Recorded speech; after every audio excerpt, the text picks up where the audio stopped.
제가 이렇게 여러분에게 프린트물을 나눠 드렸습니다. 한쪽 면에는 영가운 영적 가문의 교훈 나눠 드렸고, 옛날에 여기는 이제 한자가 들어가 있었고 영어도 들어가 있어서 아마 좀 이게 아이들에게 전달해 주기는 쉽지 않겠다 해서 한글로 이렇게 좀 바꿔 놨습니다.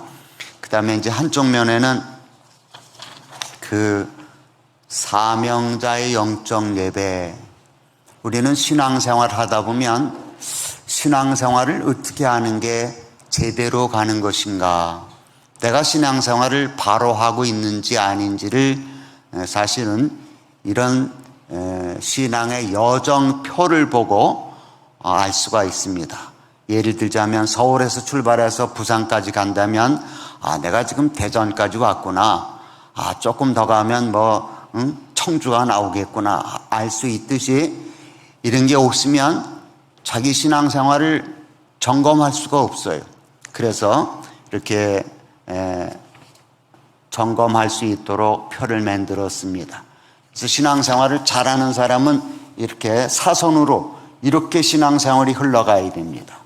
이렇게 신앙생활이 성숙해 가면서 이렇게 흘러가야 됩니다. 그래서 여러분의 신앙이 정말 이렇게 바르게 신앙생활해서 하나님이 기뻐하는 삶을 살 수 있으면 좋겠다 싶어서 만들어 드렸습니다.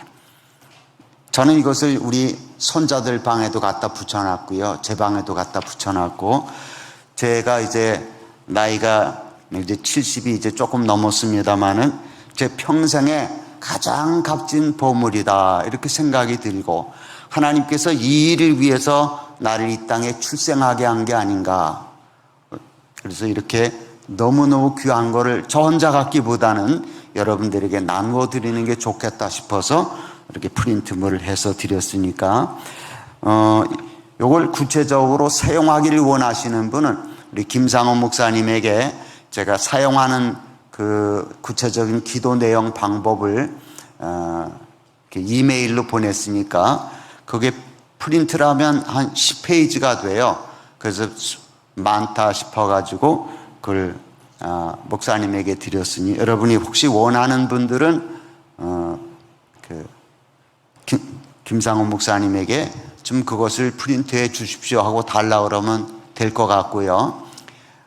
옹달샘에 나오시는 분들은 아마 따로 프린트물을 해서 드릴 겁니다. 그러니까 옹달샘에 나오시는 분들은 아마 그걸 굳이 달라고 하지 않아도 될 것 같습니다. 저희 교회는 우정과 환대로 영혼 구원하여 제자 삼는 교회입니다. 설교 제목을 제가 그렇게 붙여봤어요. 그리고 참 감사합니다. 우리 담임 목사님이 우정과 환대를 강조하셔서 저희 교회 이렇게 새신자들이 등록하고 어린 신자들이 이렇게 많이 오는 것에 대해서 얼마나 감사한지 모릅니다. 근데 이제는 다음 순서가 필요하다 싶었어요. 그게 뭐냐? 말 그대로 제자를 삼는 교회가 되어야 합니다. 제자를 삼는 건 쉽지가 않습니다. 그러나 목장마다 교회 교육자님들이 애써서 제자를 삼는다면 좋은 교회가 될 것이고, 하나님이 영광을 받으시고 우리 스스로도 기쁨이 넘치는 이런 신앙생활을 할 수 있을 것이다, 그런 생각이 들었습니다. 왜냐? 예수님 당시에 예수님이 바리새인과 서기관들을 호되게 야단을 쳤습니다. 7가지 화를 얘기하세요.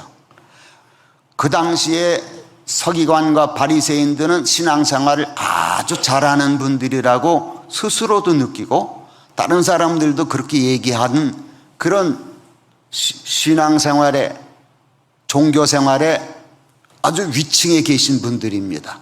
근데 예수님이 그런 분들에게 7가지 화를 얘기해요. 겉과 속이 다르다고, 말과 행동이 일치하지 않다고. 그러면서 하는 얘기가 이런 말을 합니다.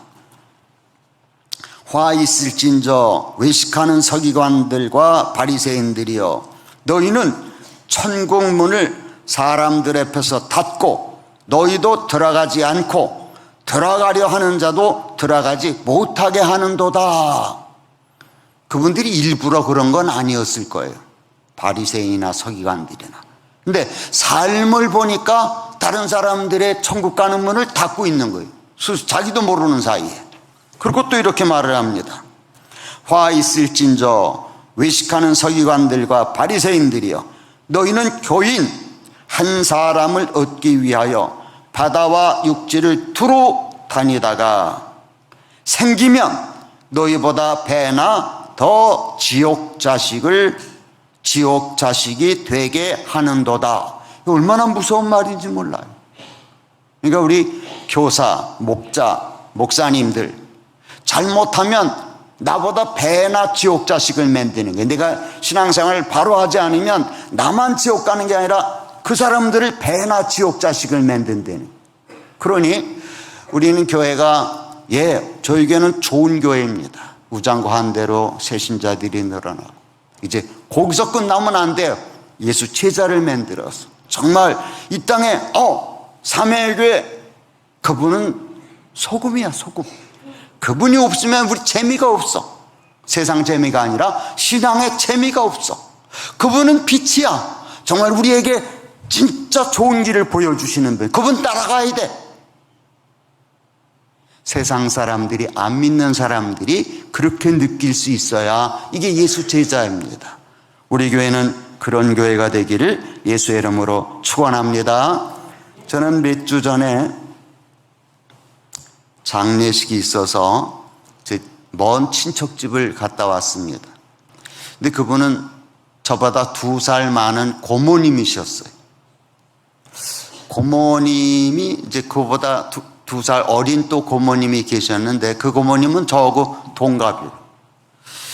어쨌든 이 고모님은 먼 친척이기 때문에 자주 만나지는 못하고 가끔씩 장례식 때 또 결혼식 때 이제 큰 행사 때 이렇게 만나는데 요번에 갔더니 그 고모님이 고모부가 돌아가셨어요. 이제 고모부가 돌아가셨는데 그 고모님이 2살 많은데도 나이가 꽤 들어 보이더라고요. 80이 넘어 보여요. 왜 이렇게 갑자기 얼굴이 상했냐 그랬더니 뭐 머리에 병이 들고 뭐 어쩌고 저쩌고 그래서 이렇게 힘들어졌다고. 더 놀라운 거는 제가 그분이 신앙생활 잘하고 있었다고 생각을 했거든요. 고모님이. 그런데 고모부가 돌아가셨는데 그럼 뭐 그냥 그 제사상을 이렇게 차려놓은 거예요. 아니 제가 물어봤어요. 고모님, 고모부님 신앙생활 안 하셨었어요? 몇 번은 교회 다녔었지. 근데 잘 안 나갔어. 아니 왜 저렇게 했어요? 저렇게 하면은 제사를 지내버리면 자식들이 나중에 교회 나오기가 어려워요.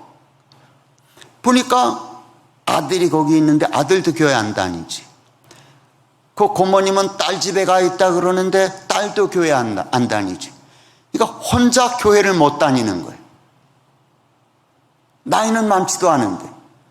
제가 그분이 한 3, 40년 전에 제가 이제 그 신혼 때에 그분이 다니는 교회를 가봤어요. 그 고모님이 좋은 교회를 다니셨어요. 저 교문리 쪽에 영세교회라고 목사님이 김종수 목사님이셨어요. 그리고 그분은 호를 갖고 계시더라고요. 호가 한밀. 한 알의 밀알이 땅에 떨어져 죽지 아니하면 한 알 그대로 있고 죽으면 많은 열매를 맺으리라. 그 호를 자기 호로 삼으셨어요. 그래서 정말 훌륭한 목사님이셨어요. 근데 이분이 이렇게까지, 그 목사님이 그렇게까지 된 것은 사실은 그 아버님이 목사님이셨어요. 근데 이 목사님은 젊었을 때 탕자로 막 다니다가 막 어머니한테 술 받아줘, 술 받아. 목사 아들인데 어머니가 할 수 없이 술을 받아주고. 근데 이 아들이 나중에 돌아온 거야. 돌아오고 나니까 너무 자기가 잘못했거든. 그래서 돌아온 탐자비를 교회에다 이렇게 세우고, 그리고 완전히 이제 이렇게 집 없는 사람들, 거지들을 데려다가 발을 닦아주기도 하고, 참 대단한 분이다.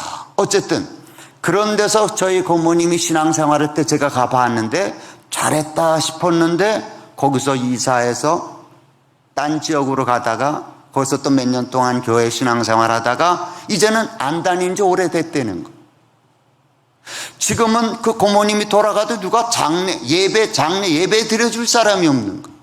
내가 그 고모님한테 이거 제사로 하지 말고 기독교식으로 바꾸면 어떻겠냐 그랬더니 못한대. 어디 얘기할 데가 없대. 신앙생활은 끝이 중요하구나. 신앙생활은 끝까지 잘해야 되는구나. 사랑하는 성도님, 오늘 본문을 보니까 실족지 아니하는 비결이 들어있더라고요. 넉넉하게 그리스도의 나라에, 영원한 그리스도의 나라에 넉넉하게 들어가는 그 얘기를 베드로 사도가 하고 있어요. 한번 읽어보겠습니다. 10절. 그러므로 형제들아 더욱 힘써 너희 부르심과 택하심을 굳게 하라. 너희가 이것을 행한즉 언제든지 실족하지 아니하리라. 한번 따라해 보겠습니다. 언제든지 실족하지 아니하리라. 그렇게 되시기 바랍니다. 교회 다니다가 시험 들었어요. 나 교회 다니기 싫어요. 그거 실족한 거예요. 그러다가 나중에 뭐 예배 장례식도 뭐 저희 기독교식으로 안 하고 제사 드렸다. 그 뭐 그분이 천국 가는지 안 가는지 모를 상황. 우리 고모님 그러시더라고요. 야, 그래도 너희 고모부가 착했어. 아마 천국은 갔을 거야. 어림도 없는 소리 하지 마세요. 거듭나지 않으면 천국은 절대로 못 가는 거예요. 그러니까 신앙생활 잘못하면 그렇게 되는 거예요. 자, 이같이 하면 우리 주 예수 그리스도의 영원한 나라에 들어감을 넉넉히 너희에게 주시리라. 사랑하는 성도 여러분, 천국에 그냥 가는 것이 아니라 넉넉히 들어가서 면류관 받게 되기를 예수의 이름으로 축원합니다. 어떤 사람은 나는 교회 봉사를 이렇게 많이 했습니다. 충성스럽게 했습니다.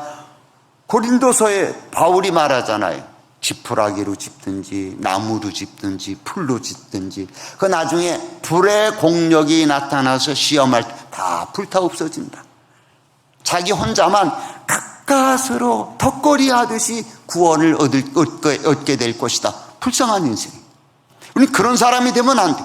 넉넉하게 들어갈 뿐만 아니라 바울처럼 난 면류관 받으러 간다. 이런 신앙이 돼야 돼. 그렇게 되려면 저절로 되는 게 아니라 더 힘써서 하래. 거기 보니까 10절에 그러므로 형제들아 더욱 힘써 너희 부르심과 택하심을 굳게 하라.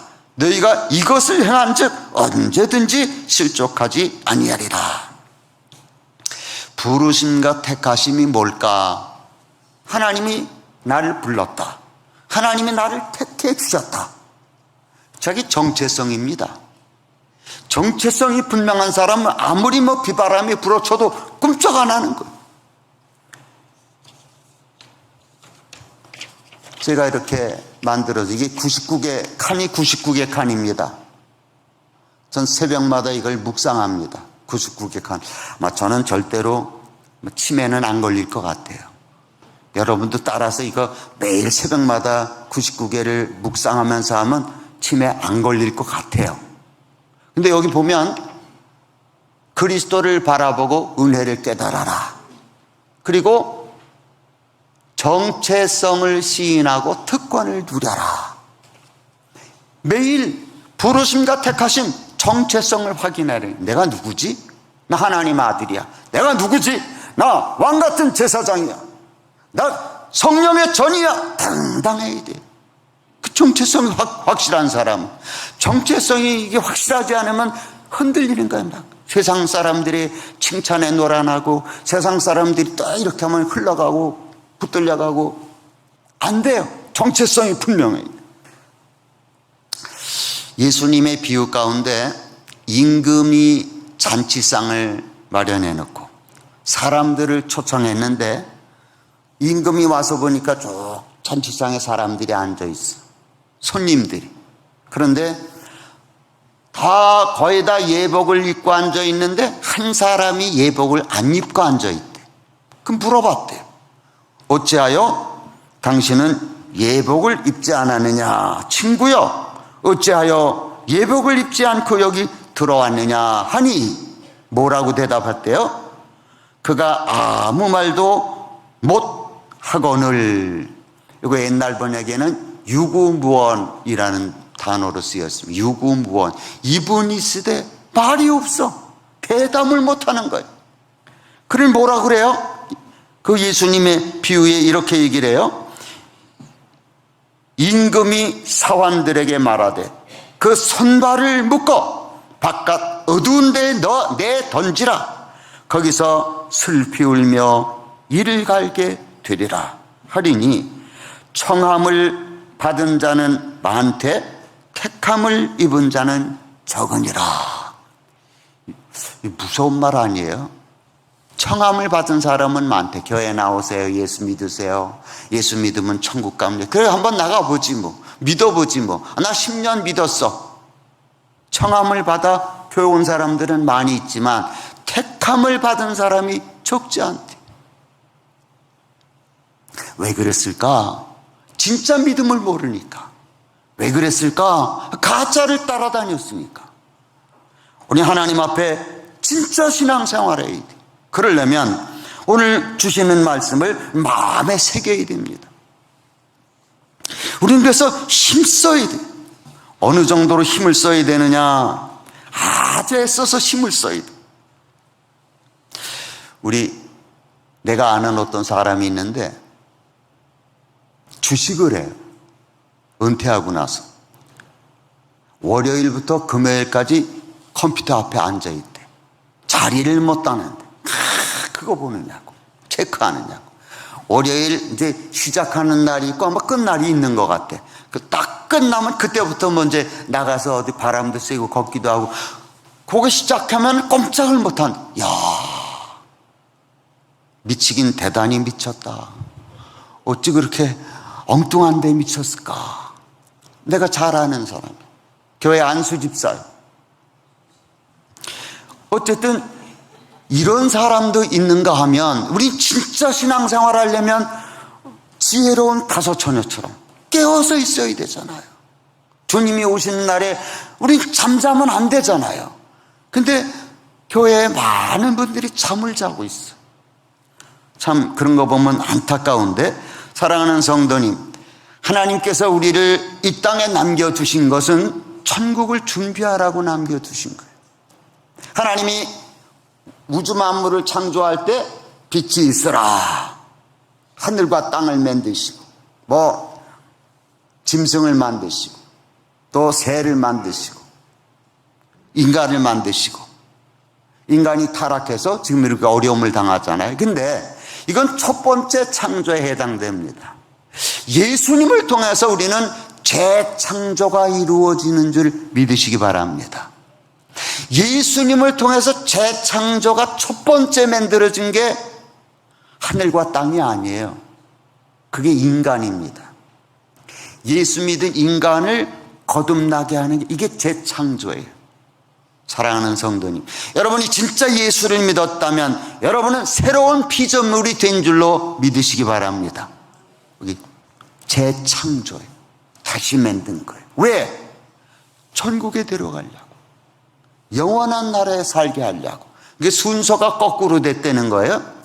첫 번째 창조 때는 하늘과 땅을 먼저 만들고 이렇게 다 먼저 만들고 맨 나중에 인간을 만들었는데, 예수님을 통해서 재창조할 때는 예수 믿어서 거듭난 인간을 먼저 만드는 거예요. 예수 믿어 거듭난 우리들이 바로 천국에 살 주인공들이에요. 이 땅에서 준비시키는 거예요. 다음 순서가 뭐냐? 그 다음에 영원한 나라를 천국에 만드는, 영원한 나라, 신천 신지를 만드시는 거예요. 순서가 거꾸로 되는 거예요. 그러니까 우리는 이 땅에서 그걸 준비해야 되는 거예요. 사랑하는 성도님, 시간이 걸리더라도 여러분과 저는 영원한 천국에 사는 줄 믿고 준비 잘 할 수 있기를 바랍니다.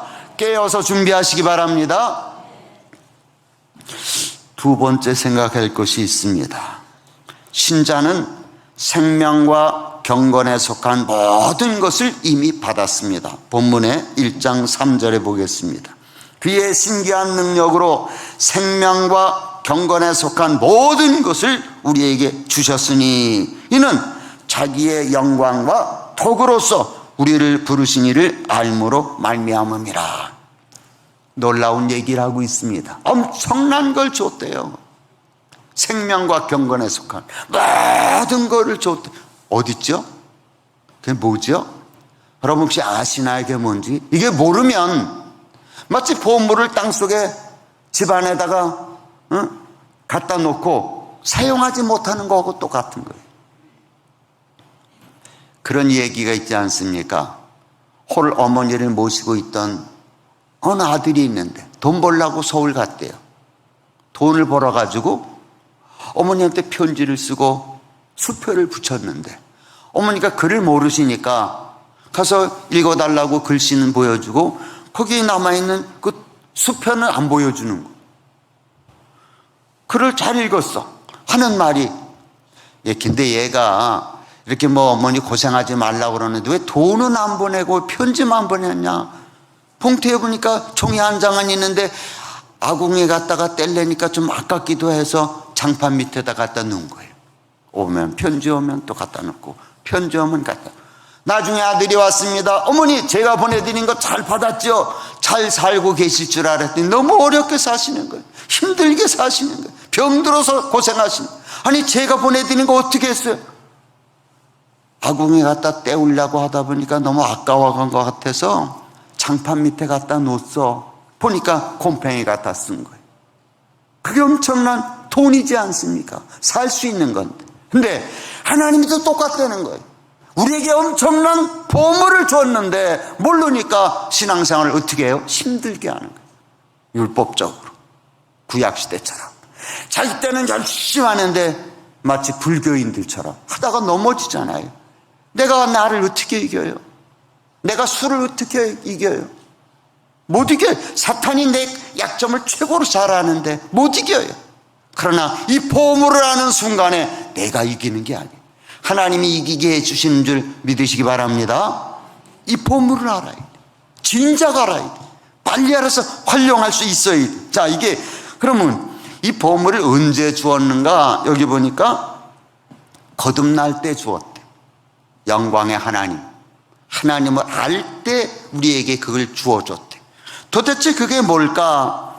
이미 구약시대 때 하나님이 약속해 주셨어요. 에스겔 선지자를 통해서 또 새 영을 너희 속에 두고 새 마음을 너희에게 주되 또 내 영을 너희 속에 두어 너희로 내 율례를 행하게 하리니 너희가 내 규례를 지켜 행할지라. 우리는 신약 백성입니다. 구약 백성은 이스라엘이죠. 구약 백성들에게는 율법을 주었는데 그 잘 지키지를 못했어요. 그래서 하나님께서는 에스겔 선지자, 예레미야 선지자를 통해서 새 언약을 맺어주시겠다. 그게 우리 신약이에요. 신약의 사람들이. 구약과 신약이 뭐가 다른가? 새 영을 주겠대. 새 영. 성령님입니다. 예수님을 영으로 받아들일 때 들어오시는 분입니다. 새 마음을 주시겠대. 여러분 받은 줄로 믿으시기 바랍니다. 새 마음이 어디 있어요? 있어요. 성령 충만하면 그게 흘러나오기 시작해요. 그걸 팔복이라 그럽니다. 심령이 가난한 자는 복이 있나니, 애통하는 자는 복이 있나니, 온유한 자는 복이 있나니. 하나님에 대한 태도 4가지, 사람에 대한 태도 4가지. 하나님이 엄청난 걸 심어 놨어요. 이게 안 들어오면, 이게 마음의 태도가 안 바뀌어지면 어떻게 예수를 닮아가요? 어떻게 신앙생활에 있을 수 없어요.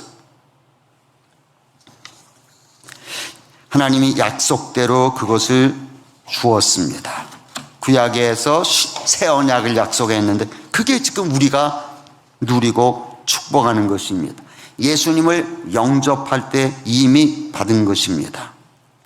하나님께서 심어 놓으신 거라고 말씀합니다. 제가 한번 읽어볼게요. 야고보서 1장 21절. 그러므로 모든 더러운 것과 넘치는 악을 내버리고 너희 영혼을 능히 구원할 바 마음에 심어진 말씀을 온유함으로 받으라. 한번 따라해 보겠습니다. 마음에 심어진 말씀을 온유함으로 받으라. 뭘 심어놨을까요? 우리 마음에 하나님이 마음에 말씀을 심어놨대. 뭘 심어놨죠? 세례받은 분은 다 이게 심어져 있는 거예요. 왜요? 세례 그냥 받는 거 아니잖아요. 내가 예수를 믿습니다. 나를 위해 하나님이 하나님의 아들을 보내주시고 나를 죄를 용서하기 위해 대신 죽게 해주신 하나님의 사랑을 받아들인 거예요. 그래서 세례를 받는 거예요. 그리고 예수님이 뭐라고 얘기해요? 하나님을 믿는 사람은 계명 2개를 지켜야 된다. 마음을 다하고 힘을 다하고 뜻을 다하여 하나님 사랑하는 거. 이게 크고 첫째 되는 계명이요. 내 이웃 사랑하기를 내 몸처럼 하라. 이것이 크고 둘째 되는 계명. 계명을 심어놓는 거예요. 하나님 사랑, 이웃 사랑. 이게 하나님이 심어놓은 계명, 말씀. 예수를 진짜로 믿고 세례를 받았다면 이게 심어진 거예요. 하나님의 사랑을 아는데, 하나님의 사랑을 느끼는데 어떻게 내 이웃을 지옥 가라고 그래요? 어떻게 내 이웃을 정죄하고 살인할 수 있어요? 있을 수가 없어요. 하나님의 사랑을 느낀 사람은 이웃을 내 몸처럼 사랑할 수뿐이 없어요. 하나님의 사랑을 먼저 받았기 때문에. 그 얘기를 하는 거예요. 하나님이 마음에 심어준 그 말씀을 온유함으로 받아서 실천에 옮겨라. 자, 그래서 이 하나님의 말씀이 여기 심어진 사람은 세상에 썩어질 것을 피해서 하나님이 준비해 놓은 영원한 나라를 가기 위해 예수를 닮아가려고 애를 쓰는 사람입니다. 그게 준비하는 거거든요. 예수 닮아가는 게. 그게 신앙생활 하는 거거든요. 교회 와서 그냥 왔다 갔다 하고 뭐 저 열심히 봉사하고 충성하고 그게 아니라 그것도 해야 되겠지만 왜 충성해요? 왜 찬양도 해요? 왜 교회 와서 봉사해요? 왜 목자해요? 예수 닮으려고. 예수님의 사랑을 나눠주는 축복의 통로가 되려고. 그게 아니고 돈 벌기 위해서 합니다. 나 다단계는 다단계인데 내가 이래가지고 다 이 사람들 돈벌이 삼으려고 합니다. 이거는 마귀짓 하는 거죠. 왜 충성하고 왜 열심히? 예수 닮으려고. 애 키우는 게 쉬우겠어요? 애 낳아서 키우는 게, 애 키우다 보니까 힘들고 어려워도 키우는 재미가 있고 점점 바꿔지고 내가 다 바꿔지잖아요. 내가 애를 키우다 보니까 사랑의 사람으로, 긍휼의 사람으로, 어린아이라도 다 받아줄 수 있고. 애를 안 낳은 사람은 그냥 이 나쁜 놈 그냥 막 입에서 막 저주가 막 나가잖아요. 근데 애를 키워본 사람은 그럴 수가 없잖아요. 인간이 어떻게 다 오를 수가 있어요? 나도 옛날에 어릴 때 저랬겠지. 그런 마음이.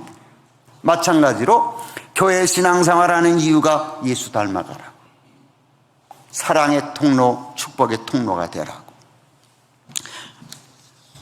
그런데 중요한 것은 이거를 속이고 있다는 거예요. 누가? 사탄에게 속지 마시기 바랍니다. 한번 볼까요? 어떻게 사탄이 속이고 있는지. 베드로 후서 2장 21절에 보니까 이런 말이 있습니다. 의의 도를 안 후에 받은 거룩한 명령을 저버리는 것보다 알지 못하는 것이 도리어 그들에게 나으니라. 참된 속담에 이르기를 개가 그 토하였던 것에 돌아가고 돼지가 씻었다가 더러운 구덩이에 도로 누웠다 하는 말이 그들에게 응하였도다. 사탄이 어떻게 속입니까? 의의 도를 안 후에 받은 거룩한 명령을 저버리게 하는 거예요. 그게 바로 구원파 이단처럼, 야, 예수 믿으면 다 구원받는 거야. 무슨 짓을 해도 괜찮아. 이제 구원은 따놨으니까 그냥 막 신앙생활 해. 아무렇게나 해도 돼. 그게 마귀에게 속이는 거예요. 의의 도를 안 후에 받은 거룩한 명령이 있어요. 그게 뭘까요? 그거를 저버리면 개가 토하였던 것에 다시 가서 토하였던 것 다시 먹는 거하고 똑같이, 돼지가 씻어놨는데 다시 더러움에 뒹구는 거하고 똑같다는 거. 이단처럼 거룩한 명령을 저버리면 안 되는데 많은 사람들이 나요 예수 믿어서 의롭게 됐어요, 나 천국 갈 것 같아요. 그 다음에 거룩한 명령이 뭐냐? 그런 게 있나요? 그냥 교회 열심히 다니는 거 아닙니까? 아니에요. 거룩한 명령, 그걸 저버리면 절대로 안 되는데 수많은 사람들이 그걸 모릅니다. 마귀가 숨겨요.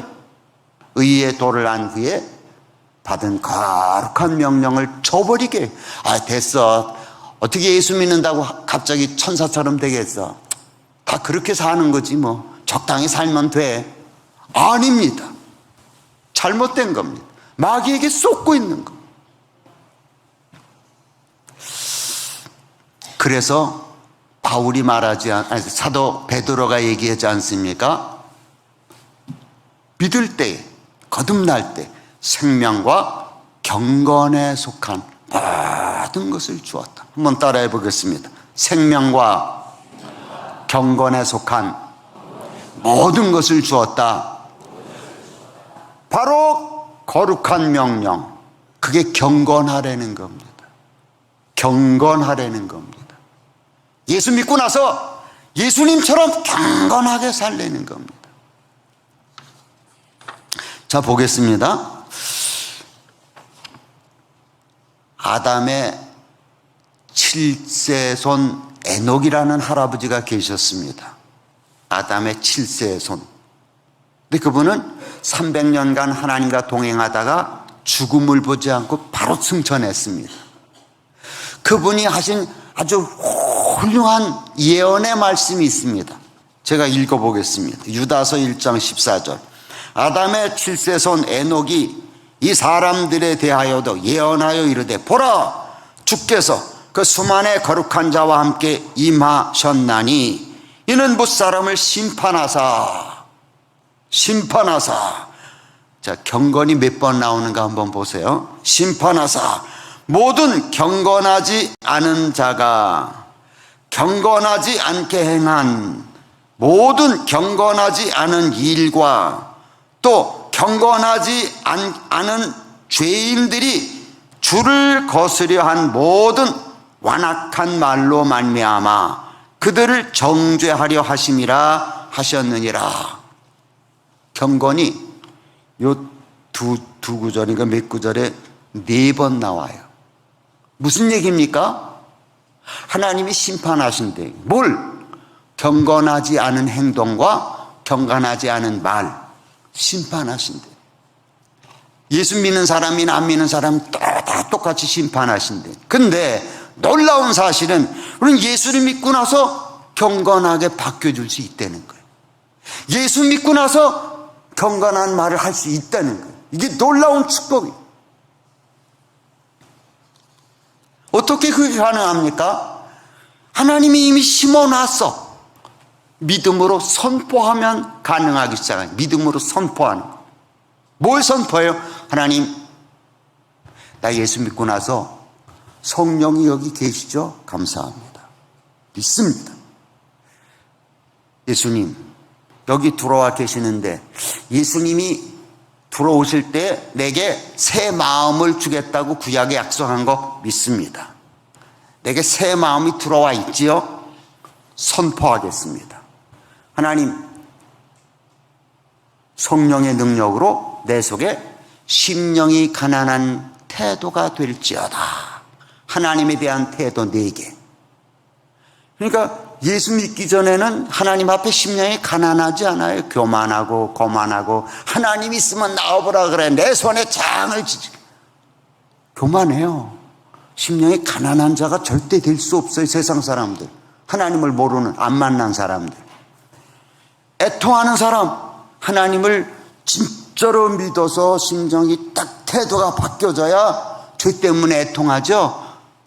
애통하질 아니 그렇게 천사처럼 살 사람이 어디서 다 똑같이 죄 짓는 사람이야. 어쩔 수 없어. 근데 눈 감아줘. 합리화시켜요. 근데 아니에요. 진짜 예수를 믿고 마음의 태도가 바뀌어지기 시작하면 하나님, 내 속에 정한 마음이 없어요. 하나님 창조해 주세요. 나를 새롭게 만들어 주세요. 다윗처럼 통곡하면서 상한 마음을 하나님 앞에 내놓는 거예요. 하나님, 내 마음을 바꿔달라고. 그래서 태도가 자기 죄 때문에 애통하는 태도가 되면서 바뀌어지기 시작하는 거예요. 온유한 마음. 하나님의 말씀을, 에이, 그게 무슨 하나님 말씀이야. 모세가 지었대. 여수아가 썼대. 바울이 썼대는데, 아니에요. 하나님의 말씀을 무릎 딱 꿇고 말씀 받겠습니다. 대통령의 말보다, 국회의원의 말보다, 우리 아버지 할아버지의 말보다 하나님의 말씀을 듣습니다. 무릎 딱 꿇고 하나님의 음성으로 받아들이는 거예요. 목사님의 설교를 그렇게 받고 성경 말씀을 그렇게 받고, 그게 하나님에 대해서 온유한 사람이 되는 거예요. 아까도 얘기하잖아. 온유하게 받을지어다. 하나님이 심겨놓은 마음의 그 말씀, 하나님의 말씀을 온유하게 받아들이려는 거예요. 인생이 바뀌어지기 시작하는 거예요. 달라지기 시작하는 거예요. 제가 이렇게 제자훈련 이 과정을 쭉 이렇게 했습니다. 이렇게 살면 뭐가 달라요? 이렇게 안 사는 사람하고? 예, 달라요. 아까 우리 김혜영 집사님 간증하잖아요. 변화되는 것을 간증할 수 있는 거예요. 뭐가 바뀌어져요? 태도가 바뀌어지는 거예요. 무슨 태도? 하나님에 대한 태도 4개, 사람에 대한 태도 4개. 긍휼히 여기, 사람을 긍휼히 여기고, 마음이 청결해, 깨끗해요. 숨길 게 없어요. 여기서 이 말했다, 저기가 저 말했다는 게 마음께 청결해요. 화평을 이루어요. 시기 질투가 아니라 화평을 이루어요. 의를 위해 박해를 받아요. 기쁘게 받아요. 같이 가고 싸우고 그러지 않고. 하나님에 대한 태도 4개, 사람에 대한 태도 4개, 그 다음에 세상에 대한 태도 2개. 소금이 돼, 소금. 그 사람이 있으니, 나 저 사람 때문에 거짓말 못하겠네. 저 사람만 없으면, 우리 회사에 저 사람만 없으면, 그냥 막 해 먹어도 될 텐데, 저 사람 때문에 뭐 소금의 역할을 하네. 부패를 방지하는. 또 세상에 빛의 역할을 하네. 빛의 역할을 못하는 사람은 어때요? 나 한 사람쯤이야, 뭐. 다 그러는데 뭐 나 한 사람쯤이야. 그거 어쩔 수 없어. 그거 거짓말 해도 뭐 괜찮아, 그거. 나 한 사람쯤이야. 그 세상 사람들의 세상에 대한 태도에. 예수 믿는 사람은 빛입니다. 나 한 사람이라도, 다 안 해도 나 한 사람이라도 신호등 난 지킬 거야. 아무도 안 봐도 하나님이 보시잖아. 나 한 사람이라도 깜깜한 밤에 12시에 차를 몰고 가다도 나 신호등 지킬 거야. 나 건널목에 신호 지킬 거야. 한 사람이라도 빛을 비추는 거예요. 그게 사회를 바꾸고 가정을 바꾸고 교회를 바꾸는 거예요. 그런 역할을 못하니 오늘날 교회가 점점 줄어드는 거예요. 오늘날 교회가 전도가 안 되는 거예요.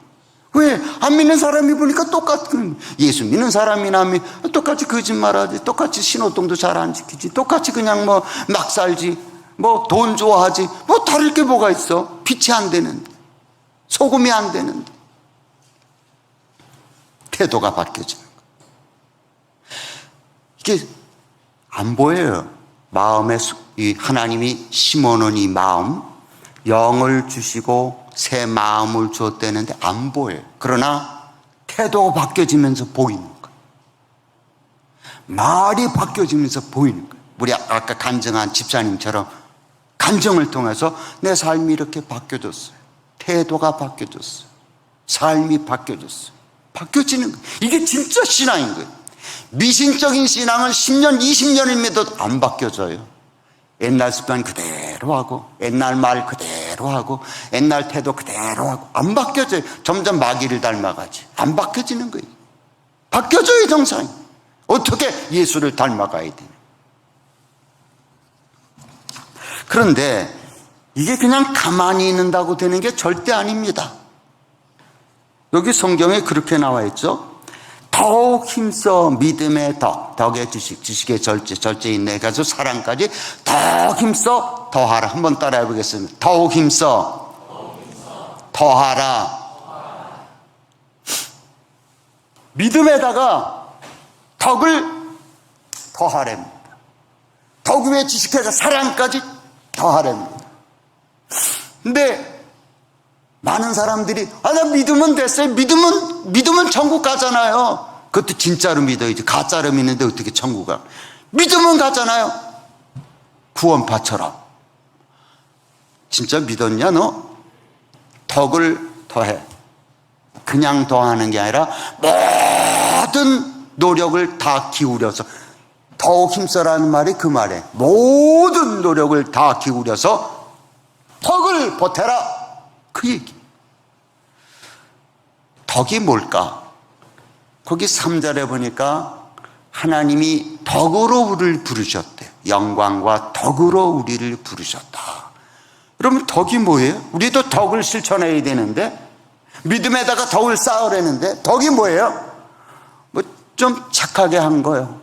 좀 구제하고, 그게 그것도 덕에 포함되겠지만 그게 다가 아닌 거예요. 덕은 하나님이 죄악에 물들어 있고 지옥 가는 우리들을 불러서 구원해 주듯이, 덕은 사람을 살리는 거예요. 사람을 살리는 거예요. 그러니까 믿음의 덕을 보탠 사람은 태도가 달라지는 거예요. 말이 달라지는 거예요. 사람을 죽이는 데 말을 쓰는 게 아니에요. 욕은 사람 살인죄가 해당합니다. 욕은 욕이나 저주나 비난이나 비방이나 판단이나 이거 다 죽이는 거예요. 살리는 말을 해야 돼요. 격려해주고, 신앙적으로 도와주고, 사랑해주고, 위로해주고. 이게 덕인 거예요. 덕. 이게 사람들이 이걸 모르니까 그냥 믿음 하나만으로 끝나니까 신앙이 어린아이 수준에 계속 머물러 있는 거예요. 그게 착각이 돼. 이게 구원을 받은 사람인지 안 받은 사람인지 모를 정도로. 그건 진짜 신앙이 아니에요. 신앙은 자라나야 돼. 자라나야 돼. 더욱 힘써서 실천하라는 말이 바로 그 말입니다. 이런 것이 없는 사람은 게으른 사람이래요. 이런 것이 없는 사람은 맹인이래요. 맹인. 보지 못하는 맹인이래요. 뭐 교회를 열심히 다니고 뭐 성경을 몇 수십 번 읽었다 할지라도 영적인 장님인 게 볼 걸 못 보는, 볼 걸 못 봐.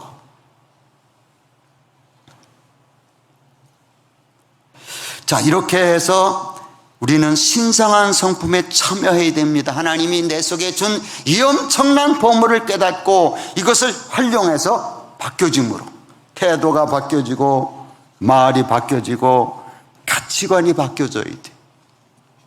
가치관이 안 바뀌어지니까 교회를 다녀도 돈이 신이 돼버려요. 하나님이 신이 돼야 되는데, 아버지 하나님께서는 뭐라고 얘기해요? 야, 다 준비해놨어. 먼저 그의 나라와 그의 의를 구해. 다 덤으로 줄게. 아니에요. 하나님이 뭐 보이지도 않는데 뭘 준비해놔요? 내가 준비해야지. 돈. 우리 목사님 가운데 어떤 분도 저한테 그렇게 얘기를 하더라고요. 한 목사님은 그래도 교회가 크니까 노후 대책 안 해도 되잖아. 난 내가 스스로 노후 대책 다 해야 돼. 목사님이 드셔가지고 시골에서 목회하는데, 뭐 시골도 아니죠. 시니까 거기도 땅을 사고 거기다 또 빌라를 맺혀요. 그걸 또 팔고, 그래서 돈을 엄청나게 벌더라고. 금사하는 말이, 난 돈뿐이 없어. 목사는 교회에서 당신 한 목사님 교회에서 준비하겠지만 난 내가 준비해야 돼. 근데 그 아들이 목사님이셔. 아버지 제발 그거 하지 마세요. 아버지 제발 그거 하지 마세요. 코인 투자하고 땅 사서 투기하고. 근데 죄송합니다만 그런 교회가 한두 교회가 아닌 거예요. 하나님을 믿는데 제대로 믿지 않으니까 내가 뭘 준비해야 되니까, 내가 노후를 준비해야 되고 내가 돈을 모아놔야 되고, 그러니까 하나님을 위해서 일할 시간이 없는 거예요. 하나님을 위해 쓸 시간이 없는 거예요. 예수 제자 만들 시간이 없는 거예요. 주님 앞에 갈 때 겨우 턱걸이로 갈지 못 갈지도 모르겠는 거예요. 가치관이 바뀌어져야 돼요. 정말 가치관이 바뀌어져요. 내가 무엇을 위해 살 것이냐. 난 오늘 죽어도 먼저 그의 나라와 그의 의를 구할 거야. 나 새벽에 나가 하나님 앞에 무릎 꿇고 기도부터 할 거야. 하나님이 살아계신지 안 계신지 해봐야 되나 안 되나. 내일부터 새벽 기도 나오는 분 생길 줄로 믿습니다. 이런 말하는데도 고집대로 살면 뭐 할 수 없지. 어떻게 하겠어요. 마지막 심판 때 가서는 다 드러날 텐데. 천국은 예수 믿는 날 바로 데려가는 게 절대 아닙니다. 예수 많이 닮게 해서 데려가는 거예요. 그러려면 인내가 필요해요. 농부가 씨를 뿌리고 뜨거운 여름을 지나면서 가을까지 김도 매주고 거름도 매주고, 그래서 농부의 인내가 필요하듯이 우리 신앙에도 열매를 맺으려면 인내가 필요한 거예요. 시험이 와도 어려움이 와도 그게 나를 훈련시키는 건 줄 알고 참고 인내하시기를 예수의 이름으로 부탁합니다. 이걸 못 참고 떨어져 나가는 사람이 실족하는 사람입니다. 자, 네 번째, 신자는 이 성화의 진리를 항상 기억해야 됩니다. 본문 12절에 보니까 그러므로 너희가 이것을 알고 이미 있는 진리에 서 있으나 내가 항상 너희에게 생각나게 하려 하노라. 사도 베드로는 예수님의 수제자입니다. 그분은 돌아가실 때가 지금 거의 다 되죠. 순교하기 바로 직전이. 베드로 후서를 기록해 주면서 야, 이건 항상 생각나게 하면 좋겠는데 어찌할꼬 이거 항상 뭐를? 예수 닮아가는 거. 이거 경건하게 사는 거. 이거 하나님이 주신 이 축복 보물을 사용하게 하는 거. 이거 어떻게 하면 좋지? 어떻게 하면 좋지? 저도 고민하다가 이렇게 만든 거예요. 날마다 붙여놓고 새벽마다 묵상하자. 99개를. 천국으로 가는 이게 신앙의 항로입니다. 이정표입니다. 항상 기억하고 활용해야 됩니다. 성화는 절대로 저절로 되는 거 아니에요. 예수 믿을 때 의롭다고 일컬어주는 것, 그건 한순간에 돼. 거듭날 때 하나님, 그래 너 의롭게 됐어. 내가 깨끗하게 너 만들어줬어. 이제 예수 닮아가라. 경건해져라. 요 경건, 성화 저절로 되는 게 절대 아닙니다. 힘써서 노력하지 않으면 예수님 조금도 안 닮아가요. 신앙생활 오래 했는데 여전히 욕 잘하죠. 신앙생활 오래 했는데 여전히 술, 담배 계속하죠. 신앙생활 오래 했는데 여전히 혈기 잘 부리죠. 여전히 거짓말하죠. 안 닮아가는 거. 왜요? 신앙생활, 성화는 절대로 저절로 되는 게 아니에요. 성화는 성령과 내가 같이 해야 되는 거예요. 이걸 협동이라 그래. 성령과 내가 같이 하는 거예요. 같이 할 수 있기를 바랍니다. 성령님 내 속에 들어와 계시죠. 나의 주인 되십시오. 오늘도 나 자신을 십자가에 딱 못 박아 나가 죽었습니다. 예수님 나의 주인이십니다. 나를 통치하십시오. 오늘도 나를 다스리십시오. 나를 통해 일하십시오. 적어도 이거를 하루에 몇 번을 하느냐에 따라 그 사람의 신앙이 달라지는 거예요. 어떤 사람은 평생 한 번도 안 하는 사람이 있을 사람은 자기 멋대로 신앙생활하고 자기 고집대로 가는 거예요. 새벽에 나와서 하나님 무릎 꿇습니다. 나 주님과 더불어 죽었습니다. 예수님 나의 왕이 되어 주십시오. 오늘도 내 삶을 주관해 주십시오. 또 가다가 보면 힘든 일을 결정해야 될 일이 만났을 때 주님 내 생각대로 결정하지 않겠습니다. 주인 되어 주십시오. 주님 원하는 대로 하기를 원합니다. 하루에 이걸 몇 번을 하느냐. 그게 예수님 얘기하잖아요. 아무든지 나를 따라오려거든. 첫째가 너 자신을 부인하고 날마다 내 십자가를 지고 나를 따를 것이니라. 요게 안 되면 신앙생활을 수십 년 해도 열매가 없는 거예요. 끝으로 예수님이 베드로를 향하여 야단친 내용을 말씀을 합니다. 여러분, 우리가 잘못하면 예수님에게 이렇게 야단을 맞을 수 있어요. 제가 한번 읽습니다. 예수께서 돌이키시며 베드로에게 이르시되 사탄아 내 뒤로 물러가라. 너는 나를 넘어지게 하는 자로다. 네가 하나님의 일을 생각하지 아니하고 도리어 사람의 일을 생각하는도다 하시고, 예수께서 제자들에게 이르시되 누구든지 나를 따라오려거든 자기를 부인하고 자기 십자가를 지고 나를 따를 것이니라. 누구든지 제 목숨을 구원하고자 하면 잃을 것이요 누구든지 나를 위하여 제 목숨을 잃으면 찾으리라. 사람이 만일 온 천하를 얻고도 제 목숨을 잃으면 무엇이 유익하리요? 사람이 무엇을 주고 제 목숨과 바꾸겠느냐? 인자가 아버지의 영광으로 그 천사들과 함께 오리니 그때 각 사람이 행한 대로 갚으리라. 주님이 반드시 오십니다. 주님이 반드시 심판하십니다.